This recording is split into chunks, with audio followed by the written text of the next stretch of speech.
years in the United States Air Force, retiring as a colonel, which is really amazing. What an amazing career. So thank you so much for being here with us, and take it away.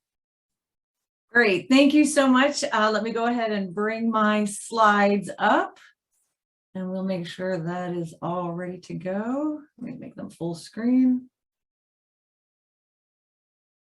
Okay, can I get a thumbs up, Marta, that you can see that? Okay, perfect. Okay, well, thank you again for the invitation. I appreciate being here. Just want to set a little preface with, I'm assuming that people aren't that familiar with LCA. I'm going to kind of dive in from I've heard of it. I know it's kind of used elsewhere, but I don't know that much about it. And what you're going to see is I wanted to mold my topic into, in just about 50 or so minutes, what does a user of LCA or a eventual performer of an LCA need to be aware of? Again, top level, happy to go into details maybe at another time if you have specific questions. But again, this is going to be a top level overview. So you understand LCA, you understand what it's good for, but you're also aware of some of the challenges that go along with using LCA in sustainability and how it's becoming increasingly more important to recognize both the benefits and the challenges. And by the way, I'm not going to be switching to chat. So if anyone sees a chat that I should stop or something and address, please let me know, because it just, to be honest, it distracts me too much. So I will rely on Marta to watch the chat room. So thank you. Okay, so let's get started. So here's the agenda for my talk. I wanted to start out with what is an LCA, how's it used, why is it helpful? Then I'm going to have to go into some of the stages of an LCA. It's important for you to understand some of the nitty-gritty details that go into an LCA, and I'm going to try to foot stomp why you need to be aware of these as somebody who may never do an LCA but may be using one. Finally, I'm going to talk about, or third, I'm going to talk about the LCA results. What do they look like? How do I use them? How do I interpret them? And then I'm going to give my final thoughts on where LCAs are going and how they are best used. So let's go start out with what is an LCA, how's it used, and how's it helpful. First and foremost, it's a decision-making tool. And that's kind of key. It sounds like, well, no duh, but it's actually very important for you to understand that it's a tool to help the user make a decision. It doesn't make the decision for you. So it's a decision-making tool. The other thing that's important to understand is it quantifies only the environmental impact. So we're going to touch real quickly on life cycle costing and social LCA. An LCA by itself only does environmental impact. So you need to keep that in your mind. Also, it looks at the impacts across the entire life of a product. This is very, very key. So we're going to talk a little bit about what is the life cycle of a product or a service. And it assesses the whole system. It's a holistic view of all the implications that can happen when you're building or changing or modifying a process. And the last bullet we're going to have to talk about is it's a standardized process. It is under the ISO standardization, and that's also very key to understanding and using an LCA. So if you kind of go back to, when we hear the bottom line, when somebody says, oh, what's the bottom line? Usually it's profit. We usually talk about money. So that was kind of the old way when you're talking to a corporation or somebody making a product or a new product, only concerned about the monetary profits. Well, I'm preaching to the choir here, as we know that leaders have now begun to expand this view. And so we call it the triple bottom line, and that expands from just profit to more of the social and environmental impacts, again, of a product or a service. So if you look at it in a little bit of a diagram, we talk about the people, planet, profit. That's now the new triple bottom line for businesses. And social obviously is people. So you can see some of the bullets there that discuss that. You've got to think about the communities, the education, the conditions of the workforce, basically over quality of life and well-being. Environment, which again, we're much more familiar with in sustainability, is talking about the planet. So we talk about reduced greenhouse gas emissions, reduced water use, natural resources, water and air quality, minimize energy, et cetera. And then finally, profit. You still have to worry about the profit. You're not any good if you go out of business, so you still need the cash flow. But you can see the intersection of those three is really where you hit the sweet spot of sustainability. So these are the tools from a life cycle perspective that go along with each of those three components. As I mentioned, you've got cost, social, and environmental. And you can see life cycle costing is basically what it sounds like. It goes for the costing aspect. There is something called social LCA. I could do a whole nother 50-minute talk on that, but I'm not going to talk about that social LCA. The LCA at the bottom, as you can see here, is the tool to discuss the environmental component of those 3 Ps. So we're only going to look at planet. So again, I just want you to understand, first kind of thing on your notepad should be LCA. When you just say LCA, it's only looking at the environmental impacts. So just a little bit of history. Again, if you're not familiar with LCAs, it actually started back in 1969. The initial LCA work was focused on energy, and Coca-Cola was the first multi-criteria study. Back in 69, they were trying to figure out, should they keep with their glass containers, move to a plastic container? They were already looking at end-of-life options. Should we do recycling or just one way? And the result of their study came out that actually the plastic bottle was best, and that was not what they were expecting. So they kind of didn't publish the study. And then questions of, well, was the study performed right? Was it valid? This became a running theme with LCAs. So this is kind of the genesis of the scientific community said, we have to standardize this process. We need to make sure that if we're going to use something like a life cycle assessment, it is globally standardized so we're all doing the same way. So LCA is under the ISO standardization. And again, as you all know, again, I'm just going to hit these quickly just to make sure everyone understands. ISO is the global standards organization. So again, why does an LCA need an ISO standardization? There's a market need. They needed a way of measuring environmental impacts in an industry so they could make claims about them. And of course, it's very obvious, as you can think, if Sally's got her product and is making environmental claims, and Joe's got a product and is making environmental claims, and they're not using the same process, how can a consumer who's very conscious of that really determine what is the best product or service that they want to buy? So ISO is based on global expert opinion. There's multi-stakeholder process, and it's based on a scientific consensus. So you should start to get a little bit feel that at least life cycle assessment has some rules and regulations overlaid over it. So there is a standardization so that there is some consistency on how these are performed. Again, as you know, ISO, there's many, many different buckets in the ISO, and you can see some of them listed here. Just a little stat on how many standards and how many countries and technical bodies are involved when you develop the ISO standards. But you can see number 3 is ISO 14000, and that's the environmental management bucket. And this is where the LCA standards exist. So they live in ISO 14000. And again, just to keep you familiar, because this actually gets referred to a lot when LCAs are performed, is ISO 14040 is the main standardization that you need to abide by when you're doing an LCA. It talks about the principles and the framework. And even though it's not as detailed as ISO 4044, this is the one that most people follow. So the second line on your little notepad is an LCA needs to abide by ISO 1440 as the standards on how to complete an LCA. And you're going to see I'm going to hit that because it is the rules and regulations. And the more you understand why these specific rules and regulations are in place for an LCA, the more you're going to begin to understand LCAs in general and understand why it's important to follow them. So why is LCA important? There's kind of 2 ways you can use an LCA. First, you can compare multiple products or processes. So I'm in a company or I'm a consumer, or I'm an investor, and I want to look at 2 different products. I'm going to maybe expand my market. So I can help analyze and select one alternative over another by completing an LCA. I can also analyze one product or process. So I can look internally just to one product and see if there's any section, any part of that life cycle of the product that if I can change that, I can reduce my environmental impacts. So again, it can be looked at to compare multiple products and processes, or you can analyze a single product or process. And the nice thing about an LCA is it looks at all life cycle stages. Now, these 5 life cycle stages are kind of what we use at Villanova. There are different definitions. You can actually go up to maybe 7 life cycle stages, but these are usually the basic life cycle stages that are defined. And it goes from materials extraction and sourcing. And I think for this audience, when you're talking about metals and minerals and your interest, that's probably where you're most interested in.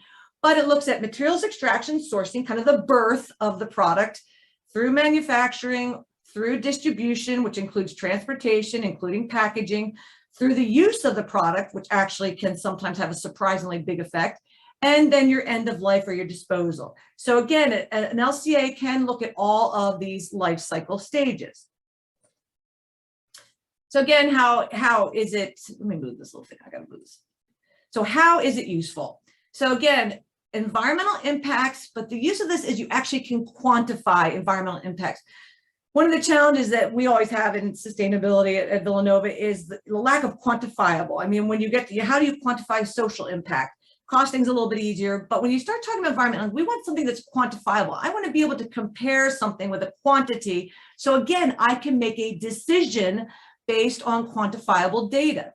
So how is it used? It quantifies environmental impacts across life cycle stages, and you can quickly determine where are my trouble spots, where are my hot spots, where should I be focusing on? And this is obviously very useful because as systems become more complex and you grow the life cycle stages, they become very complicated. But you're making decisions based on a scientific understanding, based on standards, not a lot of assumptions, but assumptions do come into the play. That's going to be a few of my challenges as we go through this talk. And it also helps you identify impact reduction opportunities. So sometimes, as you know, you get focused on, oh, this is a bad environmental impact. I'm going to change to this. I'm either going to change a material. I'm going to change a manufacturing process. I'm going to change how it's used. And you get an unintended consequence in the rest of the life cycle of the product. So it helps you identify that. There we go.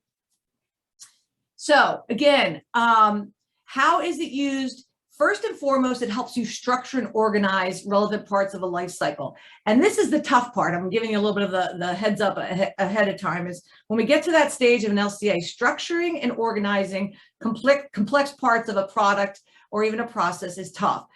And what you're going to start to do is you inventory the materials and the energy required for each stage. And again, I'll step you through that top level so you understand how that's done.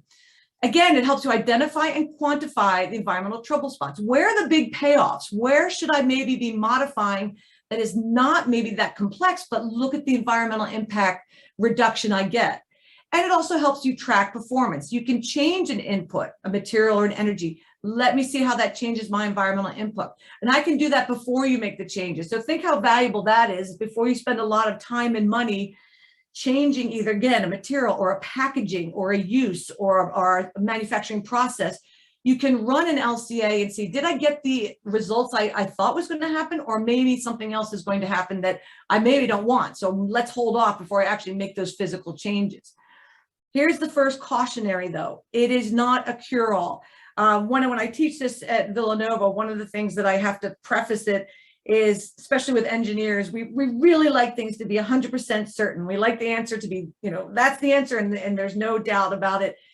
LCA is not that way. It's not a cure-all. It's not perfect, but it's a tool to help. And I'm going to point out where you need to pay attention to make sure you don't fall into the trap of, I've done an LCA, it's perfect, this is the way to go. Again, as the second bullet says, it's not an exact science.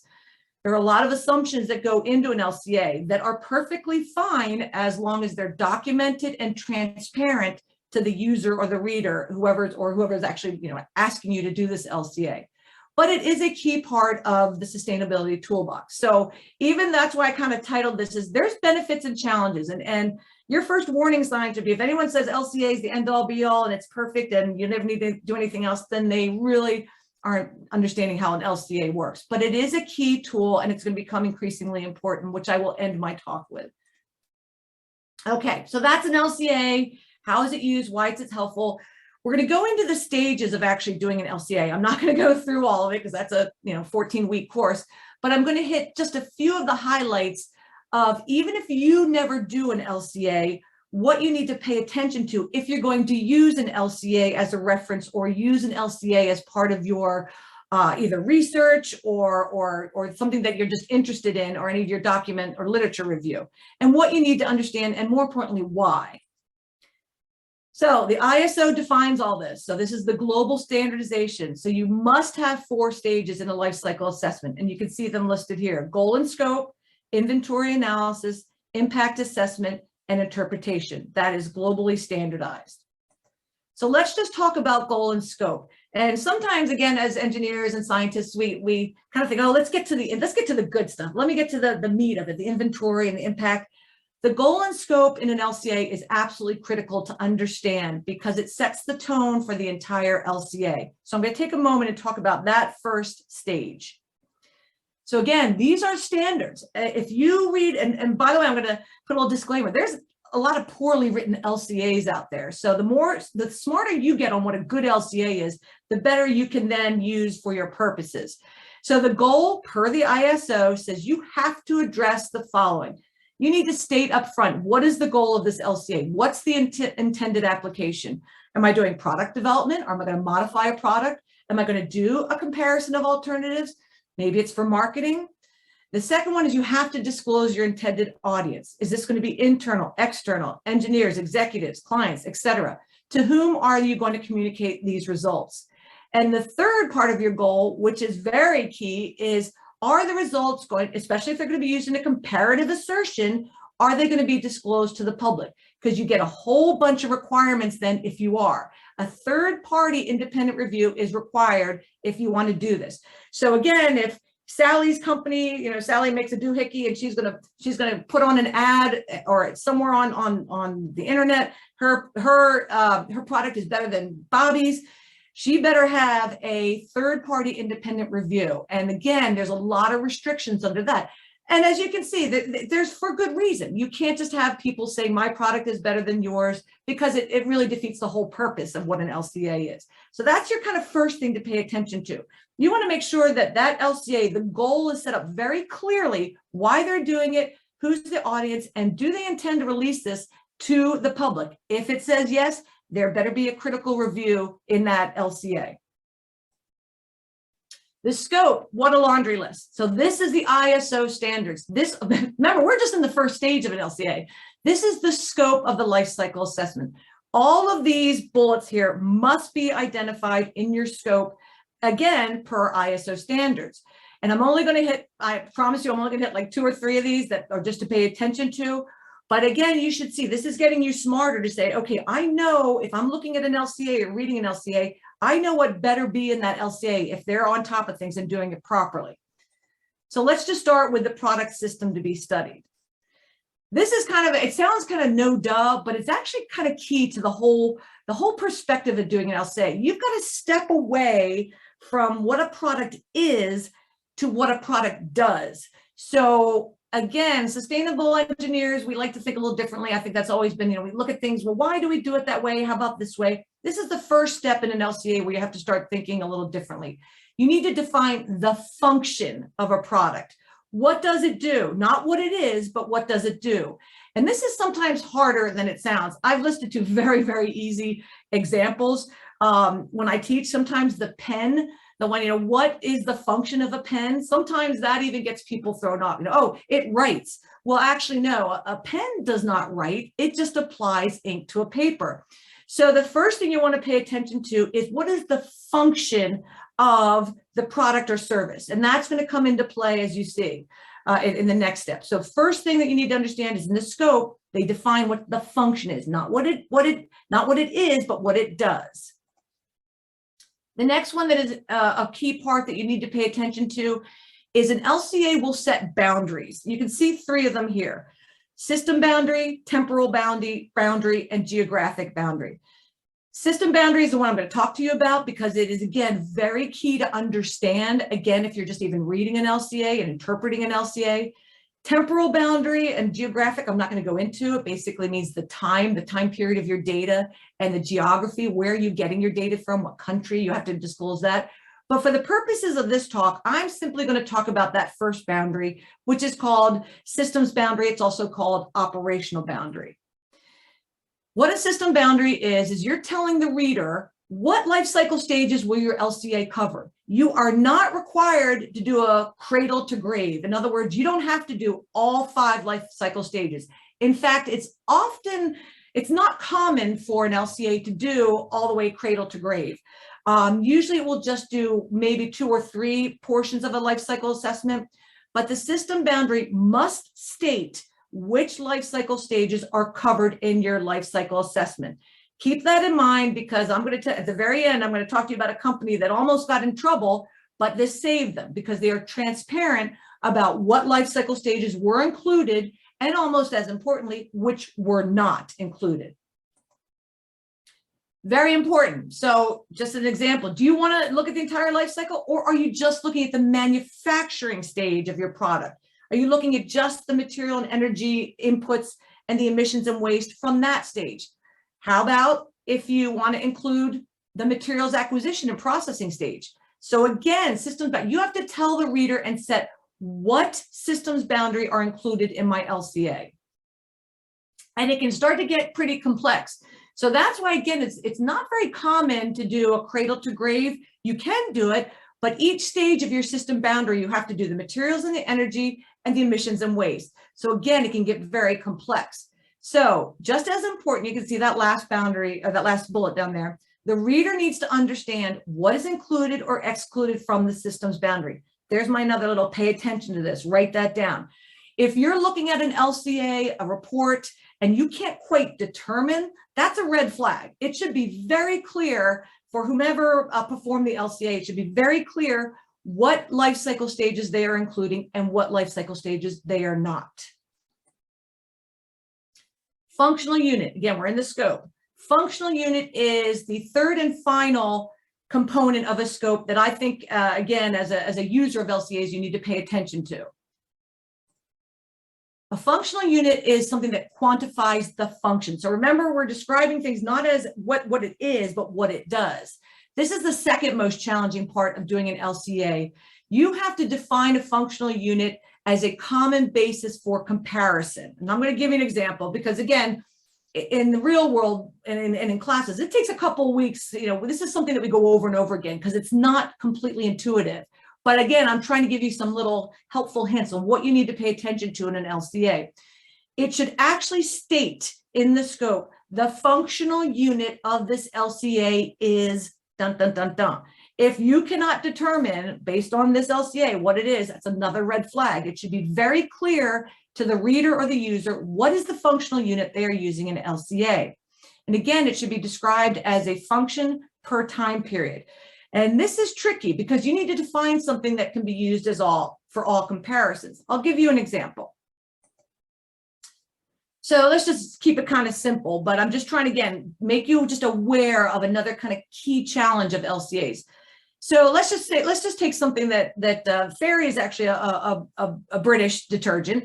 And one of the things we look at in class is their claim to fame is that because of the detergent concentration, it lasts 2 times longer. So 1 bottle is equivalent to 2. So you can see on the right there, how would you do an LCA? How can you compare the environmental impacts of these 2 products? So if I use 2 times as more of the other detergent to perform a specific function, is it fair to then do, well, let me just do a life cycle assessment of 1 bottle of Fairy versus 1 bottle of the other detergent? Well, no, not necessarily, because they're not equivalent in what they do. So this is where you have to pay attention to the functional unit. So I'll show you what I mean by that. So instead of thinking it's a bottle to bottle comparison, again, think about the function. So in this case, what's the function of the dish detergent? Well, clean dishes. We know that's what you use, dish detergent for. I'm making this up in this example, but again, it will be stated in the LCA. Let's just say my functional unit is the cleaning of 300 dishes per week. Maybe it's a restaurant, a small restaurant, and that's how many dishes they go through, or 300 dishes in a day. Whatever it is, you would set the functional unit. For this, I set my functional unit is the cleaning of 300 dishes per week. Again, for your little notepad, make sure you can find the functional unit. What are they comparing? What is the functional unit they are doing to compare these 2 different products or processes? So if you think about it, if my functional unit is 300 dishes washed per week, for Fairy, I would only have to use 1 bottle. So I'm going to look at the materials, the manufacturing, the package, use, disposal of only 1 bottle. So I'd look at the materials and the energy input and the emissions and waste for each life cycle. That's going to be my environmental impact for that. However, to do the same function of 300 dishes per week, I would actually have to use 2 bottles of this other detergent.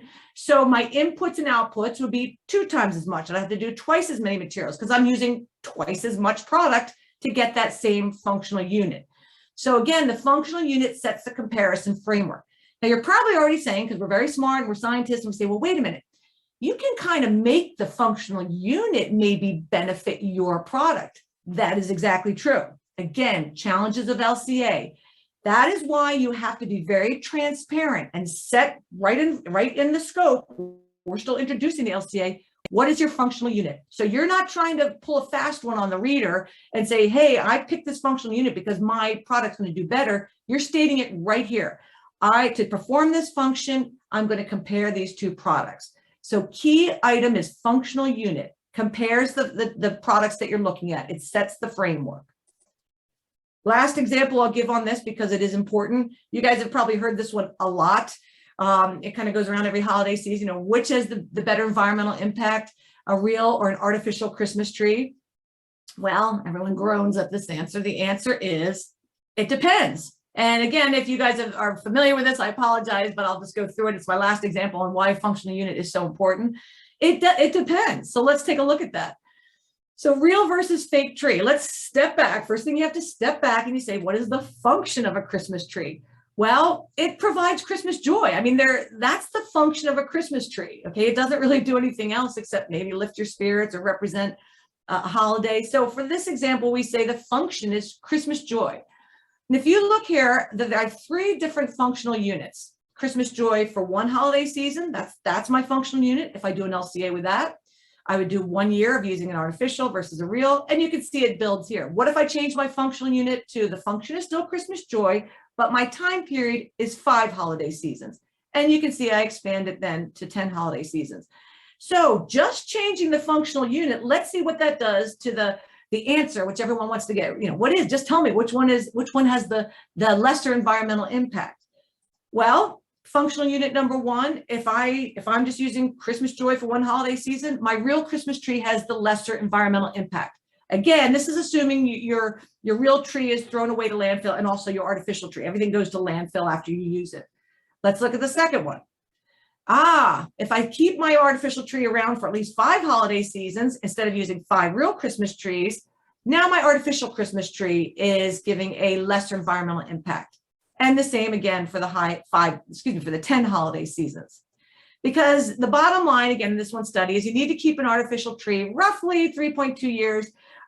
So if once you get beyond 1 year, 2 year, 3 year, it's better to keep the artificial Christmas tree. Again, assuming they both go to landfill. But here's the key. From an LCA perspective, each of these answers is correct. We have changed the functional unit, but as long as that's transparent and listed in your scope, the LCA answer for this, or the lesser environmental impact, is correct in each of these scenarios. So again, what you need to pay attention to is, what is your LCA using as the functional unit? And if you're ever going to perform an LCA, you need to be very careful on what is the function and what is the functional unit and what is your system's boundary, because that sets the tone for the rest of the data collection, the rest of the data analysis, and your conclusions. So very, very important. So right here, I kind of say the same thing. Challenges. You have to define in this first step what's going to be excluded and what's going to be ignored and what's going to be included. So bounding it through the scope is necessary. It helps you. It also helps you just to keep it time and resources and money, makes it manageable. But you have to realize this automatically limits your results. So be aware of them when you consider it. Just have realistic expectations. And this is a common theme.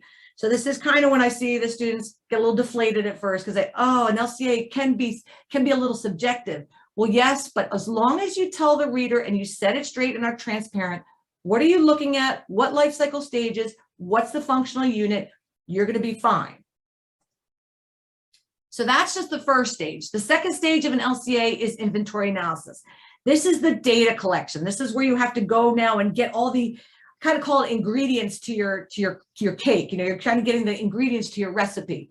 This is the longest and most labor-intensive stage of doing an LCA. This is the most complex stage. It takes a lot of information.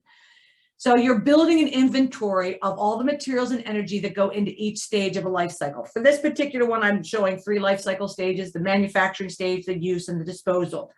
But for every life cycle stage, you have to now build your inventory of what type of energy goes in and what type of raw materials. I'm ignoring the outputs right now because I'm going to show you how that happens with results. But I'm concentrating on the inventory analysis. So just an example, I don't know if you, I love the red lines, the red swing line stapler from movie Office Space. Some of my students don't get it. Probably some of you don't either, but it's a great movie. But anyway, I always pick the red stapler. So let's just take a look at the manufacturing process to make a stapler. The point of this slide is look at all the components that I'm breaking down just for a stapler. And you can see them listed here. You can see the materials that go into it. You can see the manufacturing processes, and you can see the weight. You can even take this down a little bit further. We can even take it down more detailed into the substances that actually go into each of those components. So you're gathering all this information, gathering all the inventory, and you can do it, again, I can't go into much detail here, but you can go into the level of detail that you want. The tool that I'm going to show you that we use at Villanova that kind of aggregates this, rolls it up. You can roll it up to the previous slide. Like you can say, here's the component I want, and the database that's behind that tool has all this information. But just to show you, you can go actually down to the substance level, and you're just putting the inventory of each of those stages. What is going into it and how much? So the level of detail may depend on, again, what's your goal and scope, the data available. You may not even be able to find the data that you want to get down to a level of detail. And there's always an amount of uncertainty and variability, and that's acceptable. The parts of the goal and scope that I didn't go through with you are the assumptions, cutoff criteria, information gaps, again, all required by international standards. This is where you give disclaimers and you are transparent about any assumptions, any proxy materials you had to use, and it's all fine as long as you're transparent about it. And one thing I want to just kind of let you know is that the goal and scope sometimes are set repeatedly. You may have a goal and scope for an LCA, and you go to gather your data in the inventory. Either it's proprietary, you just can't get it. It just isn't worth, it's too much time, you don't have the time. So you can go back and reset your goal and scope to match what your actual inventory available data is. It happens a lot, and that's one thing I tell my students. It's okay. I know it looks like a linear process, but I don't know if you remember the arrows go back and forth. So you may find in your inventory analysis, I can't find all the data I need, so you have to adjust your goal and scope. Maybe you can only do a certain life cycle stage. So what I like, again, this is where you can get into trouble with an LCA. You sometimes want to spend all your time. I need more data. I need more data. I want to get every little crevice of, and sometimes more data is not the answer, especially with an LCA. But where can you get these data? I'm just going to hit on this real quickly. So if you ever are interested in doing an LCA or reading an LCA, where do we get this data? Again, we do student projects, and we start to say, well, where can we start to get some of this? Well, you can get it from primary data. There's actually life cycle inventory databases, and of course, industry reports and academic literature. So primary data, as you all know, that's the data you've collected yourself. So you are either doing it in the lab yourself, you're talking directly to the company, maybe a company has hired you and they're actually giving you the primary data. So you can actually get primary data. And again, you're looking for the materials and energy that kind of, it's going into the recipe. You're getting the ingredients that go into the recipe. LCI databases, here's a great source. So this is actually called the Federal LCA Commons. And this you can see all the components here. So just some of the federal agencies that are a part of this. As you can see here, the EPA, the National Renewable Energy Laboratory, we've got the Federal Highway Administration, Department of Defense, Department of Agriculture.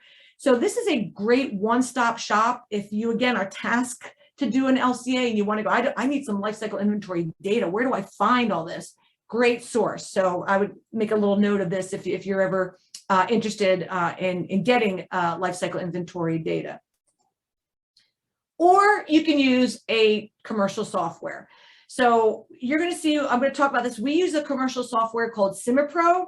And what it is, and I'm going to show you the results of this, is it basically says, hey, you tell me, I've got a database of all the ingredients you want. You need to pick out what you want, and then I'll take it from there. Now, just as a disclaimer, there's other LCA software that's out there, and this is not a complete list. I'm not getting paid by SimiPro. We just happen to use it. It's one of the softwares that is used most in institutions. It's one of the more popular ones used, but there's another software called Gabby, which again is used a lot for construction. And you can see open source LCA, which is a free source LCA or one-click LCA. So there are software tools out there, and they're becoming more prevalent that say, hey, help you. You just tell me what are you looking for? What type of materials are you looking for? What type of processes are you looking for? We've got the database. We can, if you just tell us what to look for, we'll take it from there. So this is a screenshot from CIMAPRO, and I happen to pause it on thermoplast, and you can see just all the different types of materials that are in there. And again, you just have to pick what you want, and then you build your recipe, okay? So, but I just want to let you know that you don't actually have to start from scratch. There are commercial softwares out there that can help you. Here's the caution though. All tools like CIMAPRO, these are front ends. They have databases behind them, and they aggregate, which, they combine them up to make a whole, and they can calculate the inventories. So they will then perform the next stage. But what you select for data is absolutely key. The interface is just there to help. So the LCA practitioner, which again is either you or the person that's conducting the LCA, must select the right data. So, CREDI data in gives you CREDI data out. Again, what I would look for, if either you're going to do an LCA or if you're reading an LCA, I'm a big fan of, do they tell you exactly what LCA or LCI, life cycle inventory data, they put into their tool? Sometimes you'll get it in an appendix. Sometimes they're very, very specific, said, we use CIMAPRO version, bump, bump, bump. This is the data we put in. That's always a good sign. Again, my opinion is the better LCAs will be very upfront, and they will tell you exactly what they put in for this second part of inventory analysis. So that's another key thing to pay attention to. And then, of course, again, industry reports, academic literature, you can find data there too. So those are other sources. Now, ISO says, by the way, again, this is a very standardized, structured process. We want you to have good data quality. So these are the data quality requirements that the ISO requires. And you can see it's quite a long list there. So I'm not going to go into it, but ISO recognizes that you've got to have good data quality. And so they actually want you to go through this data quality requirements to make sure that what you're putting in to your inventory analysis is good, solid data. And again, this is just an example of they call it a pedigree matrix. Another good LCA, again, if you're looking at an LCA, if they actually show a pedigree matrix, what kind of, how reliable is my data? How complete is it? Temporal correlation, how recent is it? Does it apply to the geographic location of either where I'm getting my materials or metals, or where the process is actually, where does it actually get manufactured? Where is it used? Is my geographic correlation good? And how about my technical correlation? So again, if you're looking at an LCA or you want to do an LCA, a pedigree matrix, sometimes it's listed right there in it. That shows another well done LCA. So what do these LCA results look like? So that's where you get to the fun part. So we've set the goal and scope. We've gathered the data. We've got the ingredients. Now let's see what happens. The impact assessment is basically that. What's the environmental impact? What's going to happen with all this? I always kind of say we kind of turn the wheel and see what happens now. Throw the switch. So this is where you turn the inventory data into the environmental impacts. Just to show you here, CIMAPRO has many impact assessment methods. You can look at all of them listed here. What does this mean? That means that using the same data, so I'm not changing the data. I put in the materials, I put in the energy, but depending on the methodology, the impact assessment methodology, I can show different results. And I'm only going to show you two of these, but I think it's important, again, if you're looking at an LCA, they should be crystal clear on telling you what impact assessment methodology did they use. You can see I've circled two here. We use these a lot in class just because they're some of the easier ones. They're more renowned. Most people use them. So the ones I'm going to just show you some results are, it's called Recipe 2016. It's a global impact assessment methodology. It's used globally. And you can see I'm also going to show you Tracy 2.1, which is a North American impact assessment methodology. But look at all the different type of impact methods I can use. Again, it uses the same data that you've put in. It just uses, again, it's too complex to go through in this hour, but it uses different characterization factors, normalization factors, and it shows the data in just a little bit different way. One of the things I'll show you is, for example, in this single issue, right below where I have Tracy 2.1 circled, cumulative energy demand is one that a lot of customers like to see. It basically shows your energy use, only your energy use. That's why it's called single issue. It only shows one environmental issue. And I'll show you the difference between Tracy and Recipe. So again, look how powerful these tools are, but warning, warning, warning. It's only as good as the LCA practitioner putting the correct information in. So again, that's why the smarter that you can become on, well, how transparent is it? Are they telling me everything? Does it make sense? You don't just look at the pretty picture at the end and say, oh, that's easy. I'm just going to blindly go with what the results are shown. So Tracy, North American, it was developed by the EPA, and you can see that it stands for Tool for Reduction Assessment of Chemicals and Other Environmental Impacts. Quite a mouthful. So what it does is it takes your inventory data and it translates it into 11 impact categories, and you can see they're listed here. So let me just show you. I'll come back to Tracy. So that's Tracy. Okay, so that's the EPA, that's North American. Again, 11 impact categories. The other one we use is Recipe. Again, it was produced in the Netherlands. This one takes the same data, but it does a little bit something different with it. It can then translate it into 18 different environmental impact categories, and you can see they're listed there. And then it does one thing a little bit further. It can then take that same data, and if you tell it you want to do these 3 endpoint indicators, you can see that's on the right-hand side. You can see right there, it goes from very scientific and complex, from human toxicity to terrestrial ecotoxicity. If you roll that over to the right, you can see it kind of, I don't want to say dumbs it down because that's not what I mean to say, but it makes it easier to understand on how those impacts can translate to something that's more understandable by a greater population. For example, damage to human health, damage to ecosystems, damage to resource availability. That can maybe help your audience or your decision makers understand without going to the very complex nature of the midpoint indicators. It's still using the same data. It's still helping with a decision. It's just showing it in a different way. So that's what Recipe does. So let's just take a look at this. So this is an example we run in class, and I kind of blocked out because we use just it's basically looking at a green bottle versus a brown bottle. We use a very, very basic example, but we run it the first time using Tracy. And you can see there's 10 impact categories. I apologize, it's a little hard to see, but you can see the ozone depletion, smog. So again, what I've done is I've run 2 products looking at each other. I ran it the first time with Tracy, and then I ran the same inventory using Recipe. And you can see now it's giving it to me in 18 impact categories. So I'm starting to see, okay, I'm starting to see what's going on. I can start to compare. So warning number 2, here's now, I guess we're down to like warning number 5.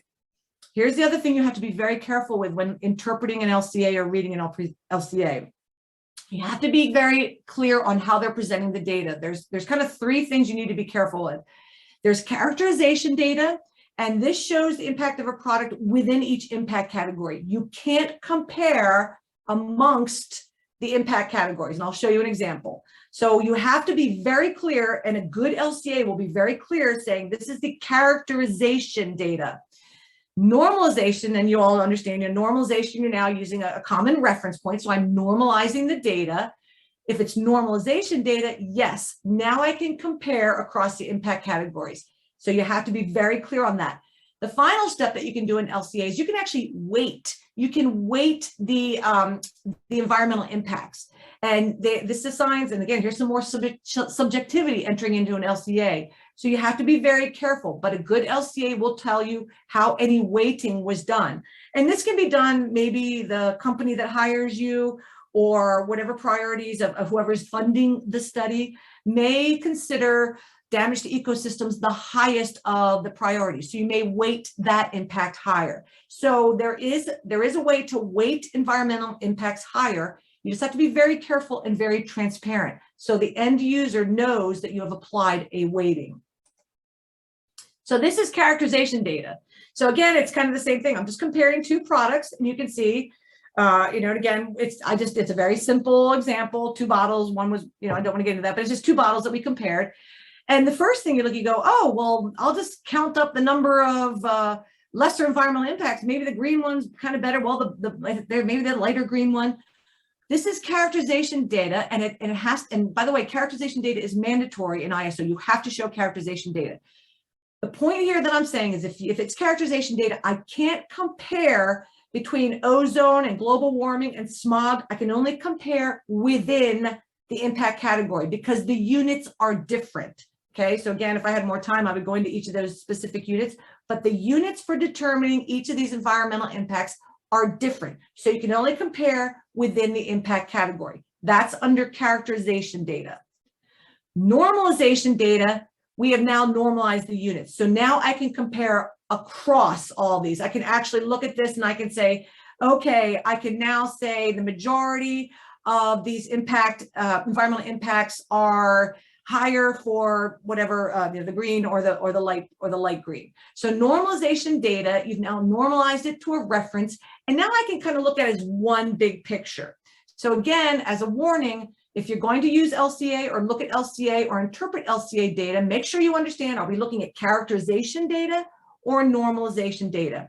And normalization is a little bit easy. Again, if you're presenting maybe to your board of directors or a prospective investor, because I can compare across all of them and I can't just look at one and then look at one other category completely independent, you can start to help make a decision a little bit easier with normalization data. Okay, so again, something to pay attention to.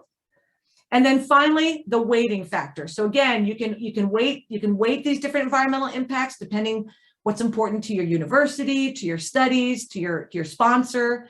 But again, it's the most controversial because again, you're entering subjectivity.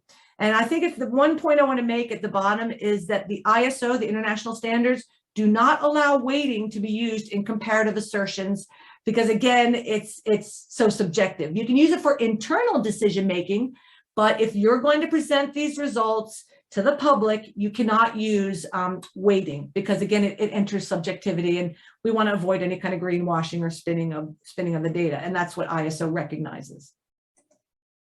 So again, this is another way. This is the endpoint. Remember, I told you it rolls it up to just 3 factors: human health, ecosystems, and resources. Just makes it easier for you to, if you have 5 minutes with your board of directors and you just want to get your point across, same data is used, it's just shown in a different way. So again, as things start to become more clearly. But you have to understand, again, at our level, you have to understand what's being presented. Is it characterization data, normalization data, or endpoint data, which does include some weighting. Okay, so we're at the last stage of the LCA. Yay, we're into interpretation. So this is kind of brings it all together. So you're bringing together all the work that's been done. This is where you can draw your conclusions. You're going back and answering the questions that were posed in the goal and scope. Remember, what was the purpose of this? You've transformed inventory data to impact assessments, and now you're going to put them into insight. And again, you're going to look at holistically, the whole life cycle picture should become clear.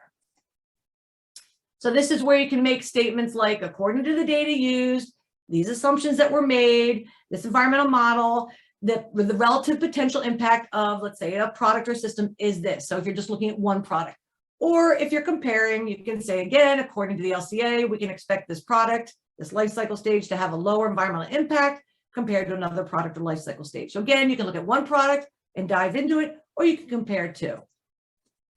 So again, interpretation. The other nice thing about the interpretation phase is you all are familiar with a Sankey diagram. So in the interpretation phase, again, with the tool that we use, SimipRo, you can do a contribution analysis.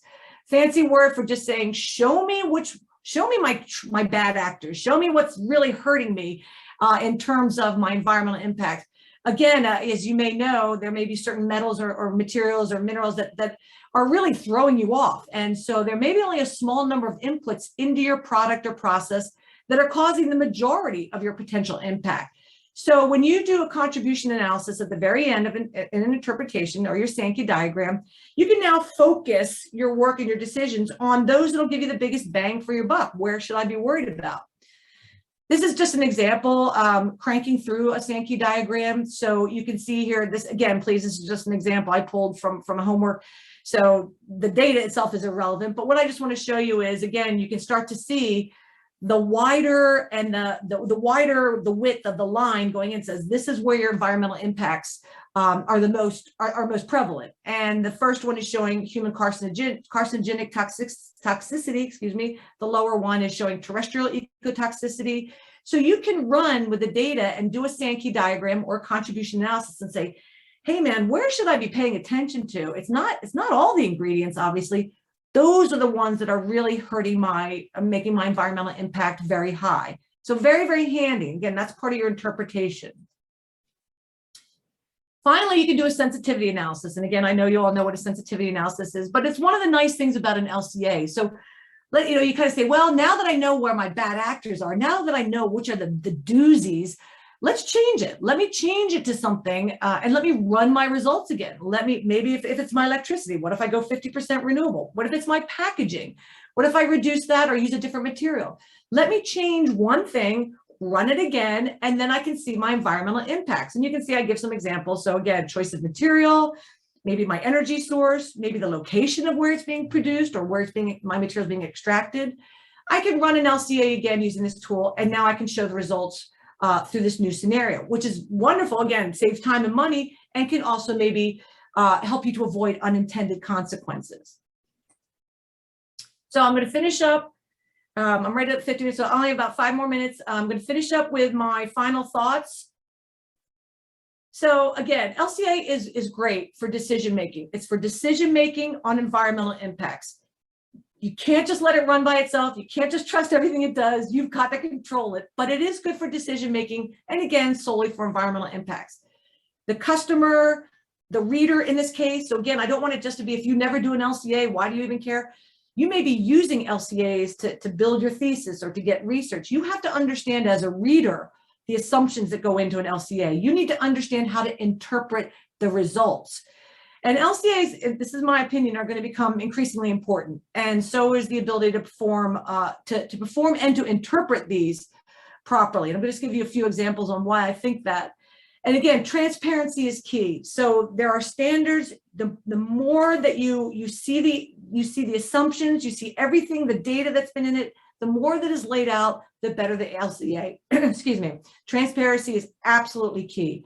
And so you need to know what a good LCA is. Again, I'm telling you, as I've done research and tried to use good LCAs for teaching, there are some out there that are surprisingly not good. And so the smarter you become as either doing one or using them, the better you're going to be able to actually apply the information. So just to finish up, I wanted to give you about 3 slides of what's been in the news lately. So again, if you're familiar with the Environmental Product Declaration, EPDs, so these are quantified data, and you have to have an LCA to actually get an environmental label of an EPD. So you have to do a completed LCA. It uses, there's our friend, the ISO 1440 LCA series of data. In the US, we don't have an EPD system. The European Union is looking at making this mandatory. So think about if all products all of a sudden now are required to do an environmental product declaration. That comes hand in hand with doing an LCA. This just came off the news last month. Again, these are just little tidbits, but so the EU is a step closer. They're introducing major new regulations on batteries. These are just in medical devices, but there's a new regulation on batteries. This is verbatim from the article. They talk about a cradle to grave. That's LCA lingo. That's birth to death. So materials acquisition to disposal. It's a cradle to grave regulation. So it's going to impose new obligations, and you can see how it's going to promote circular supply chain, et cetera. Lots. I'm not going to read it to you because I'm getting short on time, but they want to do an LCA to promote all of this, zero waste, circular economy, efficiency. And look at the bottom line. The proposed regulation is expected to be adopted later this year or early 2023. So EU is a little bit ahead of us, but they're looking again at now having this cradle to grave regulation. That again will require LCAs to be performed. Second of 3 current events, Allbirds is a company. I'm sure many of you have heard of this. You can see here in 2021, they actually were faced with a lawsuit, and the claimant said that, hey man, Allbirds, they did a life cycle assessment, but they didn't look at everything. They just looked at manufacturing. And so they didn't go back to materials acquisition, the first life cycle stage. So their carbon footprint is conservative and you're skewing the calculations, et cetera. That was the lawsuit that was faced to them. Well, let's update it to what just happened this year. So the judge came in and they dismissed it. And they said that Allbirds advertising makes it clear what is included in its carbon footprint. And so Allbirds did it right. They did their LCA properly. They basically said that they only captured what was included in it. So Allbirds, a huge sigh of relief. They did it properly. The claimant didn't understand that as long as you're transparent about what's included and what's not, you're fine. So you can see the bottom line there. This decision basically served as a reminder that if you're going to advertise this or use that third-party review, you have to be careful, number one, not to overstate the breadth of your carbon footprint analysis, Be very clear. Transparency is key. Real quick, you may have heard of this one too. Walmart and Kohl's got in trouble recently. They were selling rayon as environmentally friendly bamboo products. So the FTC went after them with lawsuits. They've been kind of going after them saying, hey, you can't put rayon in there as a range of bamboo products. And you can see that they were saying rayon is not actually, they were using rayon and not actually bamboo fiber woven into the fabric. So again, if they were doing a life cycle assessment and were very clear that the input when they did their life cycle inventory was bamboo fiber, and if they were, and again, if they weren't using that, that's where you can get into trouble. But again, transparency. What were they making their environmental claim? What were the ingredients into their recipe? And the last two I'm going to show you, you've probably heard of this again, the SEC now is proposing climate-related disclosures. So again, just another example of there needs to be clear rules for disclosing climate risk, consistency and comparability. So as pain in the neck as the ISO standards are, and it takes a lot of time to learn them, a lot of time to do them. In the long run, it's where we're moving. So you got to keep it consistent and comparable. And then of course, you also know that the FDIC has now come in with principles. Again, this is more for investors and financial, but again, we're looking at climate related financial risk, which will always go back to looking at environmental impact, which again, if you're going to do it properly and consistently and standardized, all roads lead back to an LCA. So that was quick. I went over a little bit, I'm sorry, but I hope that gave you a flavor of how complex an LCA is, how there's a lot of rules and regulations, and just to be aware of what some of the key points are that will help you not only understand LCAs, but understand what's a good LCA and what's a bad LCA, and help you figure out what's best to use for your purposes. So thank you very much for listening. Thank you, Mary. I'll give Mary a round of applause for that. Oh. Wonderful presentation. Do you want me to stop sharing so we can see faces, or what would you recommend? Yeah, why don't you stop sharing and then we can go back to the presentation if we need to during the questions. Oh yeah, maybe I'll leave it up for the questions. Okay, yeah, I'll leave it up okay. Are there any questions? Okay, yeah, we can certainly take some questions at this time. There's actually one that was posted in the chat, so maybe we'll start there. Okay. From Michaela Poli. I apologize if I'm mispronouncing your name. Michaela, would you like to unmute yourself and ask your question, or I can read it, whatever you prefer? Sure. You talked about how normalization data was easier to compare across. What do you use characterization data for that you can't use normalization data for? Like, why do we care about the characterization data? So that's a great question. So characterization data is actually, you're not bringing a point of reference. So characterization data is actually more accurate. So you are keeping the units within each of those environmental impact categories consistent. So when you bring in a point of reference to normalize, you're again bringing in a little bit more of uncertainty in. So characterization, to be quite frank, is your most accurate data. And that's why that is required by the ISO standard. So characterization is your most accurate data. It gives you a crystal clear unit. So for example, global warming, you all know it'll be CO2 equivalent. That's your unit that you compare your two products. Each of those impact categories has, I actually had the slide in there and I pulled it the last minute because I thought it got too detailed. Each of the units of characterization are very specific to that impact, that environmental impact category. So the short answer is characterization data is your most accurate form of comparison.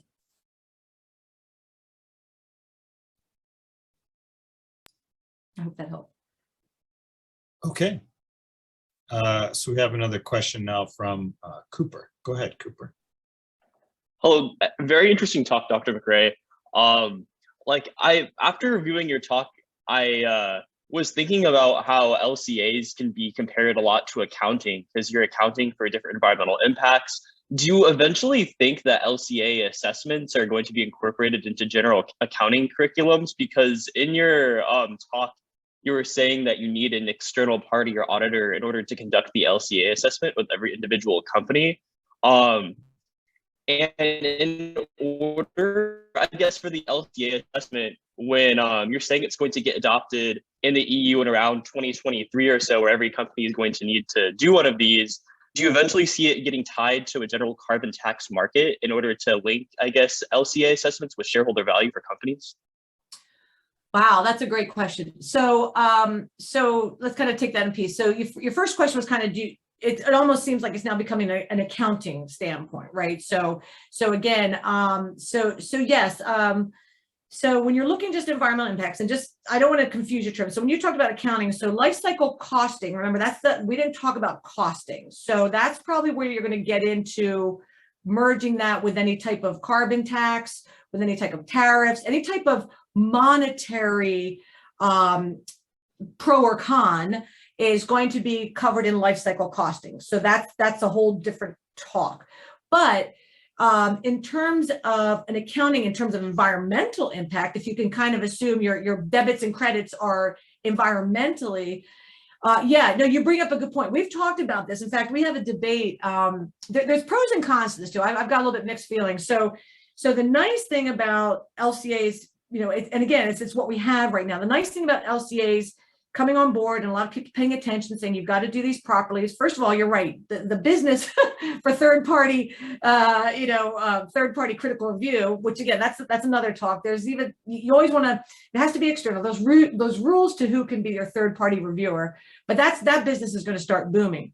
One of the things we talked about is, I get a little worried, and we actually have a debate in class on, let's go back to the Allbirds. You know, they're a big company. They were able to fight off, you know, not fight off, but explain themselves on how they did the LCA properly.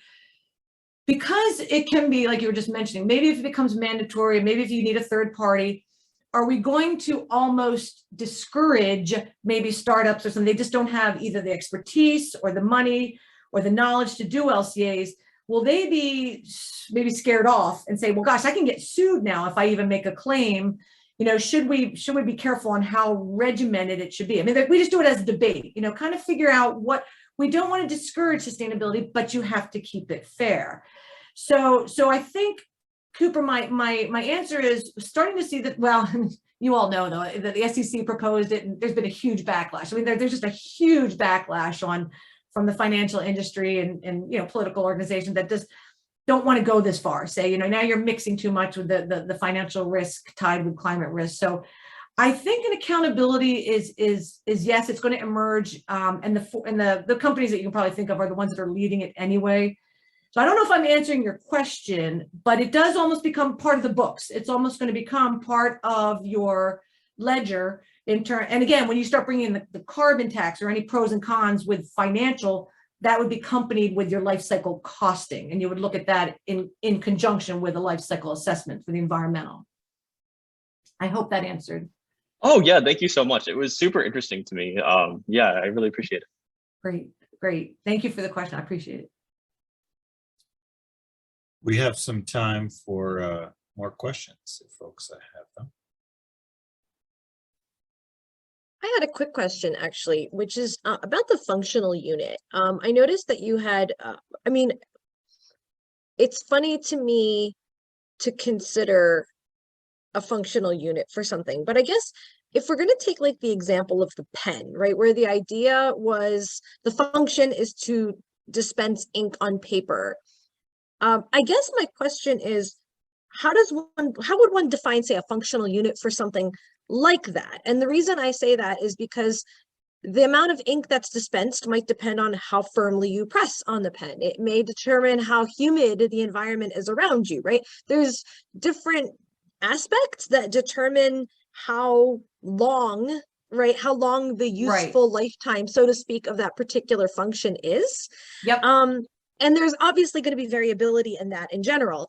So I guess my question was, and you know, as I'm thinking about this from a perspective of other materials that, for which really, I mean, if we're going to just kind of argue, ultimately it matters like what the mass, right, or the volume is of that particular ink. Like if you have more stuff, you're going to be able to use it longer. If you have less stuff, you're going to be able to use it less, right? So I guess I'm wondering, is there another version of the functional unit that is maybe more applicable and for like a per mass kind of thing, Right.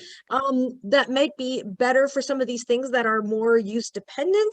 Or like, how do they handle these things that are sort of, I mean, there's variability, right? And Right. And Well, that time goes back. is No, funny you're right, that Marta. way. And the functional unit again is probably the hardest thing to again, especially when you're learning, the hardest thing to get your head around. So let's just kind of give an example. So and again, this is where, you know, the more specific you get in a functional unit, but you are transparent, you can play the cards in your direction. I mean, you can set a functional unit that your particular product or your proposal will do better with. But let's just take, for example, so you kind of brought up, you know, how when you've got all this variability. So when you bring it back to the function, so let's just, I'm trying to think of an easy way to explain this. So for example, when you look at just like chair, let's just say you're using a chair, and you know, people weigh different weights, and you want to be able to, you know, have a certain quality to it. It needs to last a certain amount of time. So when you get to a functional unit, you almost get away from what a chair is. It's a seating support, and they can get as a seating support for an average 150 pound person for 8 hours a day. I mean, that's how specific a functional unit can get. So then you can compare. So going back to your example, let's say we wanted to use, so again, the pen, so the function is to apply ink to a paper. So your functional unit could be something to the effect of, you know, I'm making this up. So let's just say if you're applying ink to the paper, so, you know, we could do it in terms of volume. So I'm going off the fly here. So I'm trying to think of, you know, X ounces of liquid flowing in 20% humidity over a year's time frame. So you would have to build the functional unit that would then, what you're concerned about. You can actually absolutely, let's even say building construction, so a bridge. So a bridge has to last, it has to carry, so a bridge would be, the functional unit would be 20,000 or 200,000 cars per day for 6 years for this span, and under these with 20% humidity or 50% humidity. And then you would compare, as long as it's consistent that you're looking at both products under that same functional unit,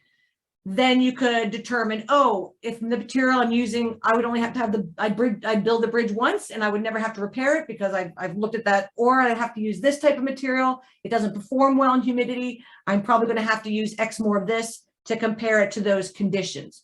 So I know it's a little confusing, but you're on the right track, Marta. Is you have to set it where, what is the function? What do you want this thing to do?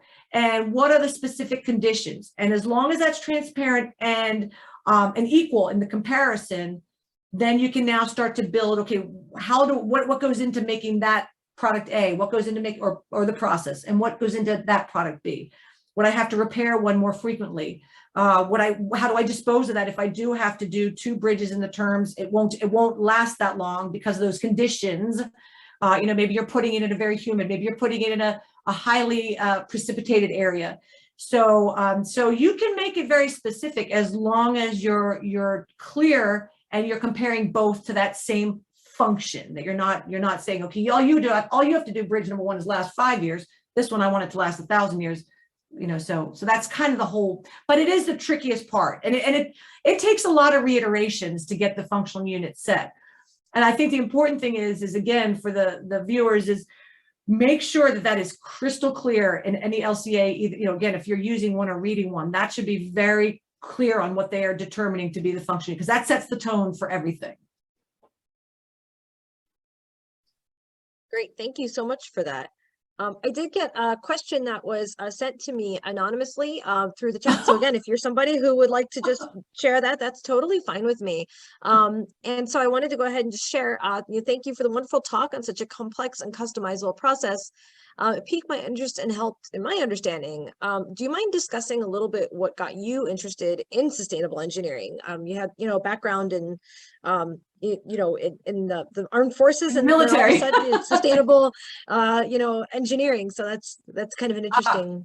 Well, real quickly, thank you. That's a very nice question. I'll tell you, to be quite honest, what got me interested is when I was in the military, I was in acquisition. So we were in charge of spending a lot of money on various systems. Not all of them weapon systems, but my job was to make sure that the decisions we were making were the tax dollars well spent.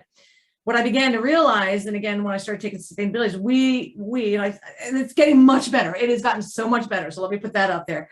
I didn't feel we were looking long-term, especially with environmental conditions. Were we making decisions now that we're 20 to 30 to 40 years smart, and were we looking at all the criteria? And I began to, what I liked about sustainability, especially in our program, is when you start to look at the social, the economic, the environmental, the political, all those, and you start to say, I've got to weigh these and make the decision now for long-term effects. And that's why my doctorate went around aircraft performance in a warming climate, because it takes a long time to develop a new aircraft.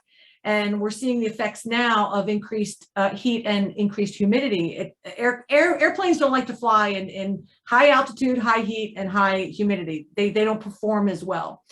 So that's kind of where the genesis came from, is I was like, how do we think about these things up front? And I think, Marta, that's what you and I had a discussion on, especially in your team, and Eric, your team is doing a great job, is you actually rolled it back even further. You said, let's start at the beginning. Why the cheapest and the most efficient way is to start doing this smartly. Let me pick the right materials. Let me pick the right metals. Let me pick the right processes, so I'm not amending it later. And so it's the same kind of thinking, except I was coming in a little bit later. I was already in the decision making, and I thought, boy, we just aren't. I just would like to make smarter decisions with sustainability in mind. And we've always joked that wouldn't it be wonderful if ideally someday there is no such thing as sustainable engineering. It's just engineering, because it's so second nature to how you think about things. So that's a long answer to, that's how I got into it, is I just felt an urge that I was like, boy, this is a big decisions, a lot of money, and I really want to get it right, for not the next year or 2 years. I'm going to get it right for 10, 20, 30 years. And I think, Marta, that's what you and I spoke about when this all started, was as chemists and chemical engineers and material scientists, that's where it all starts. So the beauty of it is, right off the bat, you can make smart decisions and save, just be really, they have a lot of great sustainability built right in from the get-go. So I hope that answered it. All right. Any other questions, or?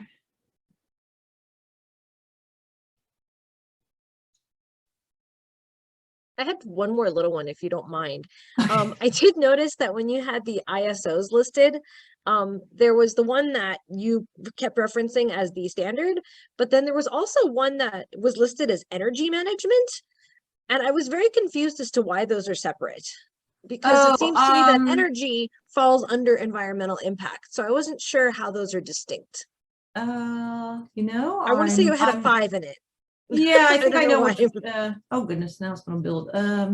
Sorry, sorry that I'm flipping all these. No, you're fine. You're fine. I was just wondering why those are distinct. Oh, there we go. 50,000. Marta, I honestly don't know. I have to be honest with you. I don't know. I'm not familiar enough with the energy management ISO to answer that. It's a great question. I honestly don't know. I'd have to look into it. Yeah. No worries. I was just curious. Yeah, no, I'm curious too. And you're right. Probably even, risk management, for goodness sake, we could also fit this under, really LCA is a form of risk management. So that's a good question. Yeah, I'll have to look into that. Yeah, I showed this initially just again, I sometimes show this to my students, and I'm like, just so you know, there's a lot of ISO standards out there. But yeah, that's a good question, Marta. I don't know off the top of my head. I apologize. Okay.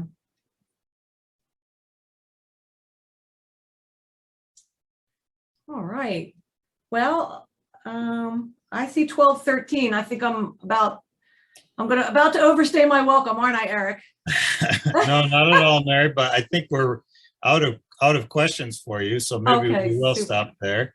But please join me in thanking Mary for a really stimulating presentation and discussion session afterward. Thank you so much. Oh, thank you. Thank you. And again, I know that was a little bit of a, that was a lot, but hopefully, and I put my email on the beginning of the slide. If anyone ever has specific questions, happy to help. This is a tough topic, but hopefully I gave you a little bit of flavor to help you out.